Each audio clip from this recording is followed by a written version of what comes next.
Mr. Benn looked out of his window at number 52 Festive Road. It was a very ordinary street. Not a lot was happening. Mr. Leslie was showing some plants to Mr. John. Ladies were talking.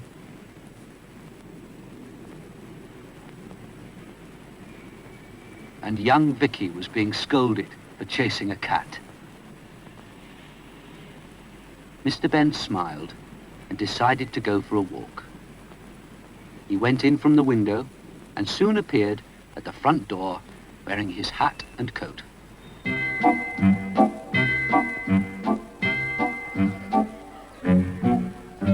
At first, Mr. Benn walked in the park at the end of the road.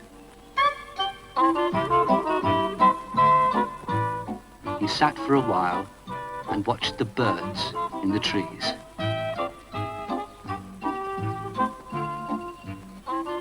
And dogs who seemed to be taking their owners for walks.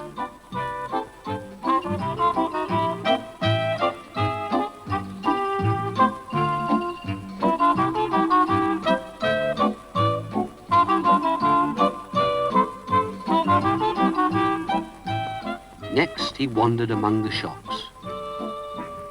He looked in a pet shop window. Nearby was a florist's. Mr. Benn looked in there as well. As he walked on, he recognized the lane which he'd strolled into. It was the lane with the unusual costume shop, the shop which adventures could start from.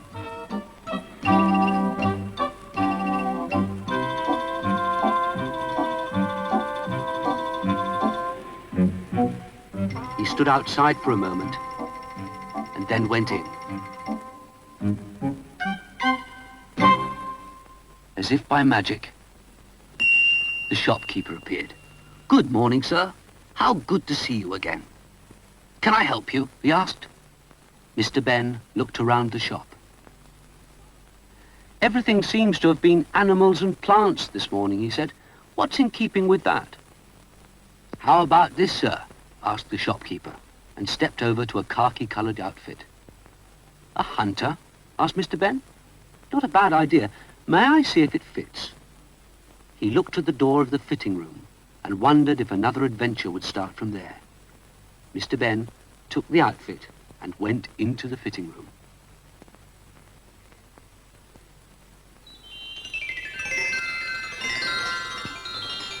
He was soon changed, and he looked at himself in the mirror. After Mr. Benn had admired himself in his new clothes, he looked for the door. Not the one that he'd come through, but the other door which might lead to an adventure. Without waiting, Mr. Benn walked through.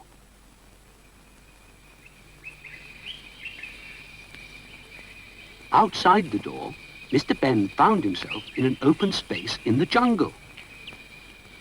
Nearby stood another man dressed like Mr. Benn. As soon as he saw Mr. Benn, he called out impatiently to him, "Ah, there you are. I suppose you're my new assistant. Now come on, pick up my things and let's get started." Mr. Benn was worried by the hunter's gun and was determined to stop him shooting anything. But he did as he was told, and they started to walk through the jungle.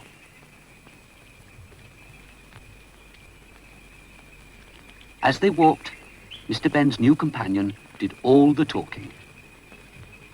He boasted and boasted how good he was at hunting and shooting. "You're very lucky to be with me," he said to Mr. Benn. "I must be the greatest big game hunter that ever lived. I'll show you." He took his rifle from Mr. Benn and pointed it at a little bird that sat nearby. Mr. Benn was quite worried for the bird and said, "Surely, if you're so good, you don't bother with little birds." "What? Oh no, of course not," said the hunter. They walked on, and the hunter pretending that he hadn't really intended to shoot the bird. A little later, they saw a snake. As soon as Mr. Benn saw the hunter start to raise his rifle, he said, "I don't suppose you bother with snakes either." Laughed the hunter. "Certainly not. I was just trying the sights," he added.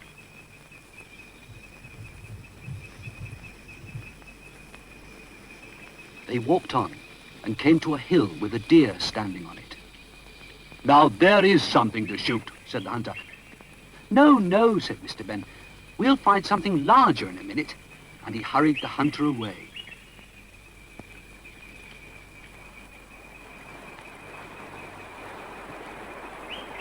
For a while, they stood by a river. Mr. Benn was glad that the hunter was content to watch the fish without wanting to shoot them.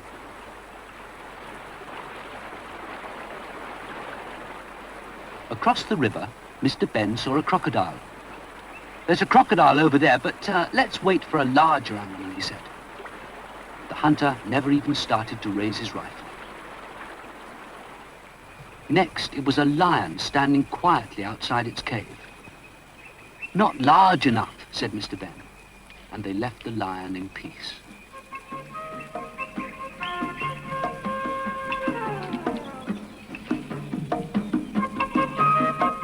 After that, there was a giraffe. "Tall," said Mr. Benn, "but not really fat enough for the greatest big game hunter." "Perhaps not," said the hunter, and didn't bother to shoot. By now, both the hunter and Mr. Benn were hungry. They sat down in an open space to eat. While they were eating, a hippo wandered by. The hunter wanted to get his rifle. "Stop!" called Mr. Benn. "I know that hippo is big, but he's not the biggest animal, and only the biggest is good enough for the greatest hunter."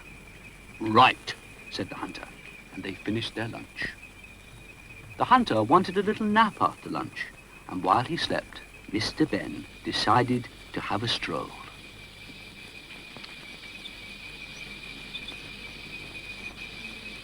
He wanted to think.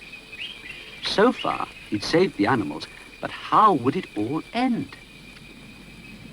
As he walked, he felt the ground shake under his feet. The further he walked, the more it shook. In the end, it shook so much that Mr. Benn fell over. Then Mr. Benn could see a herd of elephants all shaking with fear. Mr. Benn managed to calm them enough to be able to stand up again. "You've saved the other animals, but we're the largest. We're certain to be shot," said one of the elephants. "I've been thinking," said Mr. Benn. "You've just helped me find the answer. Listen to my idea." The hunter was just waking as Mr. Benn arrived back and was eager to get on with the hunt.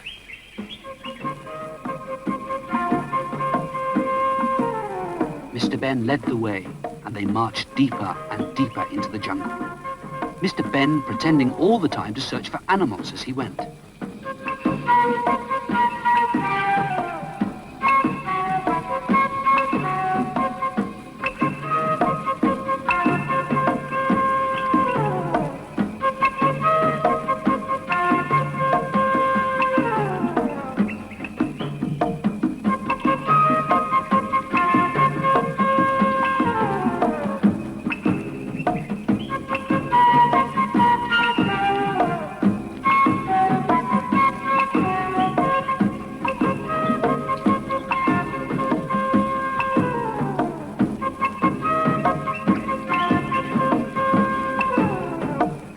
They came to a clearing and stopped.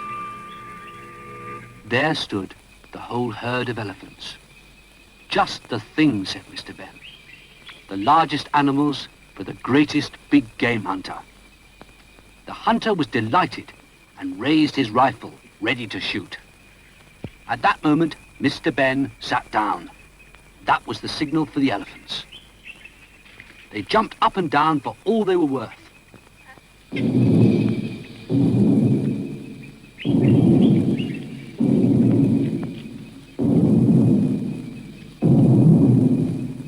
The ground shook and shook and shook.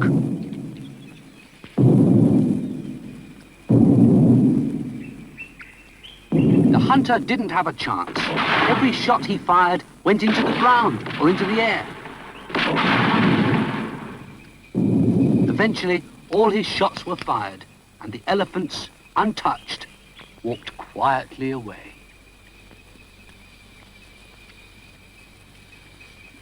Mr. Benn pretended to be disgusted. Call yourself a great hunter? If you can't hit a huge elephant, you can't hit anything. You're not safe with a rifle.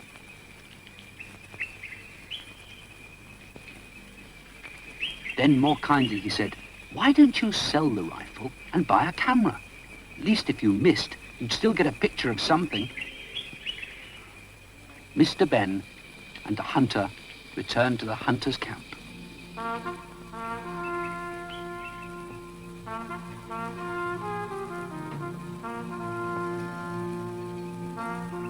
There, believe it or not, was a man selling cameras.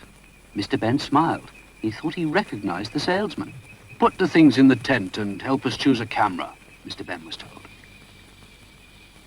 Mr. Benn stepped into the tent, and as he did so, he found he'd stepped back into the changing room of the shop. There on the floor were his own clothes. He changed back into them.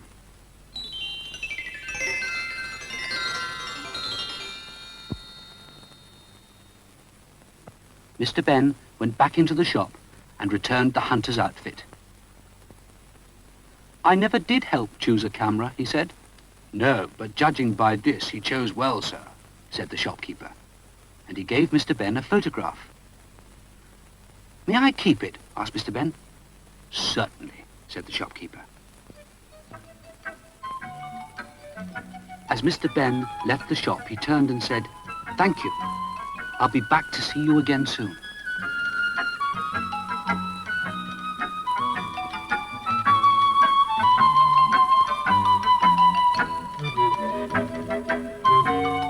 Mr. Benn had enjoyed his adventure, but he was happy to be back in Festive Road.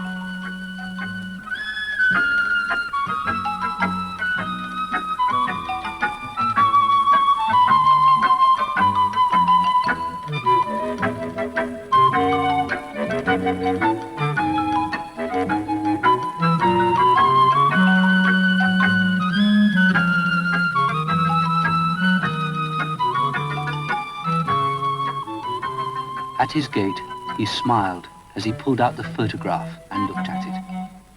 I'll always keep it, he thought, just to help me remember.